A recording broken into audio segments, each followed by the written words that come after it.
Nature's wealth, good for your health. This is the Raw Life Health Show. Here we are with an update of the yard.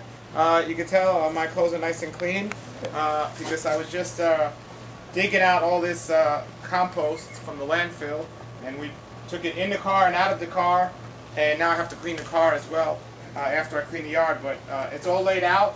Now we're going to get some topsoil and put it on top of it, or some more fine compost, and then we're going to just get some spikes to make this system more straight here. This is the drip system that John put in, and then we're going to start planting. We have all the plants right over there. We just found some stevia, a bunch of stevia. You know, that's our favorite, so we bought a whole bunch of those. We're going to put those in, and we got some figs.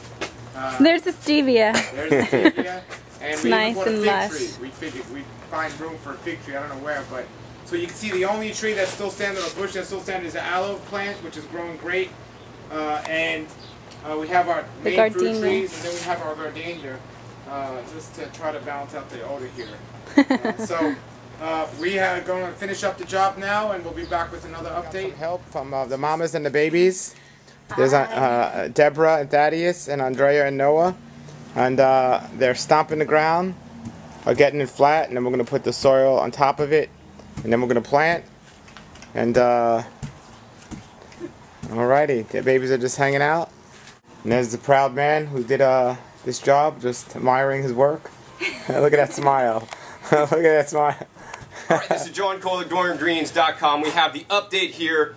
We got the compost in the beds, so we got enriched, basically compost, all in the beds, and we're going to plant the first plant, the inaugural planting. And so what we have here today is Georgia collards. These are my absolute favorite collards. They actually grow into really tall trees. Even in California, they just keep growing. My stalk is like that big.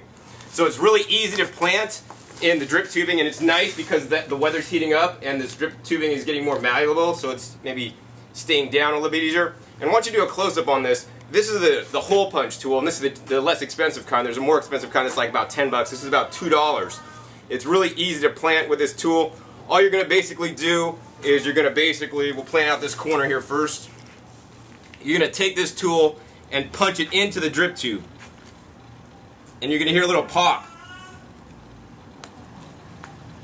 And then basically what happens is a little plug comes out like a hole punch.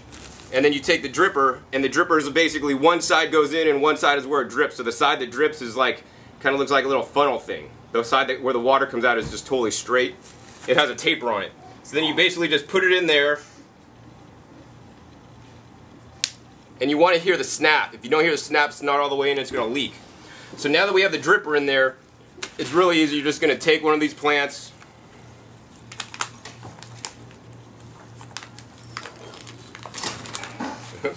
well, there's the ones that came out. You're going to take one of them. That one doesn't look too good. You're going to take one and literally just, dig a small hole.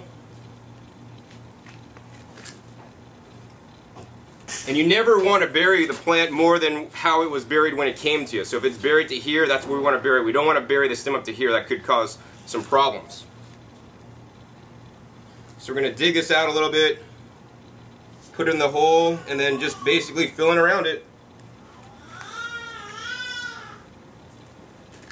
Make sure our drip pipe is straight.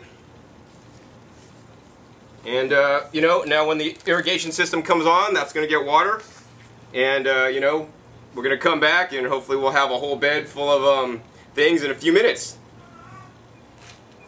Hello everybody, this is Paul Neeson with an update on our garden yard project. You can see my shirt is nice and clean. We've been working all day here, and here's where we're at. We just had an amazing situation because John had to go back to California, but the garden wasn't complete, so he wasn't going to see it complete as soon as it was done. But some great circumstance happened, and he decided not to take his flight and come back here to finish up the garden and to see it first. So here's where we're at. All the beds are done right now. The drip pipes are in. The filter's on.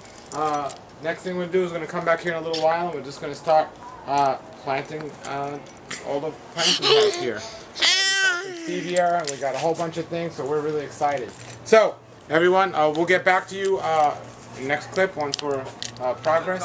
And we're just going to give you the update. As you can see, we've just finished filling the raised beds with compost. Now, the one thing that we didn't add that we weren't able to secure today, which we will add later, is rock dust minerals. And that's really important. If you're growing anything, you definitely want to use rock dust minerals. And why, you ask? Well, as you know, the soil is depleted of all the minerals, basically, you know, from over-farming and topsoil erosion. And we want to basically put the minerals back in the soil so we have the minerals that existed thousands of years ago, you know.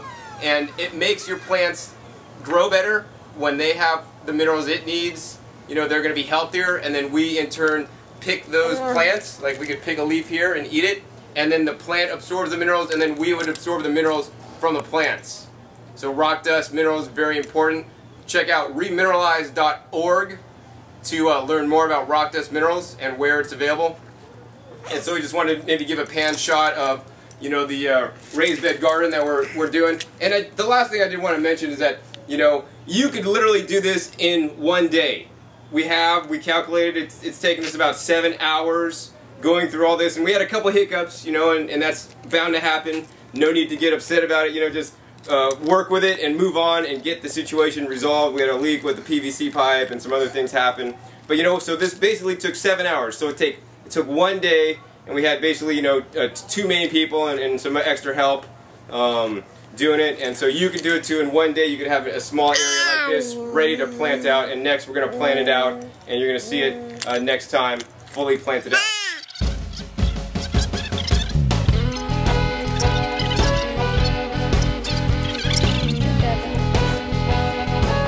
Hello, here we are planting some Georgia collard greens. I'm going to juice them, eat them.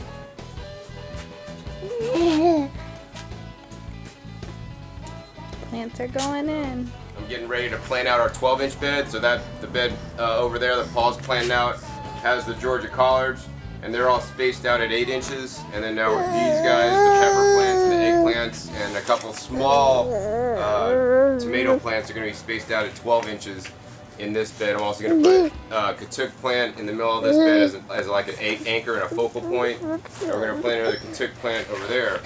And then we're going to go later and fill in on the herbs, and we'll be back in a minute with an update. Okay. Alright, this is John Cole at GrowingYourGreens.com, and I'm happy to say we finished! Oh my gosh. So, as you can see, we have everything planted out. This is the 12-inch spacing bed. We have eggplant and peppers and some herbs. We have an 8-inch spacing, 8-inch bed over here, which is all greens. And then against the fence, we did actually tomatoes and cucumbers that were going to vine up the top. We also did a couple, we have two of these guys, one of my favorite vegetables, katuk, and they're going to grow into big like a bushy shrub. And then if you look over here, you see that these two plants are, you know, there's like nothing spaced around them, and that's because these are zucchinis. And zucchinis get basically 3 inches around, so you need to keep like a 3-inch circle around it. We did plant them a little bit closer than I would have liked to these guys, but these guys will grow tall and the zucchini will bush out kind of shorter, so it's going to be alright. When I was growing up in Kansas City, I always dreamed that I would have a garden someday, and I thought it'd be a little bigger, but this is actually perfect size. This is manageable for us. It's set up so that we don't have to be here all the time to water it. It has its own watering system, so we're really excited about that. And I've always dreamed this is as simple as it gets, I think, when it comes to gardening. So here's the garden. Exactly. We have the walkway. We still got to sweep up the outside, but there it is. And there's the other bed there. And there's the third bed, the last bed. I'm happy to say that I've hooked up Paul with, you know, getting them all planted out, and yet another person growing their own food. And guess what? It took less than 2 days to do all this. Actually, about a day and a half is what it took. And so you can do it too. And I really want to be there to motivate people to grow their own food, because when people are growing their own food, they're going to eat their own food. It's going to be a higher quality food. It's going to be better for the planet and better for you. Yep. Don't waste your food. Don't waste your life. Get growing. All right. Foods. So this is John Kohler and Paul Nissan with GrowingYourGreens.com. Perfect. This is the Raw Life Health Show. Raw Life, brighten up your life.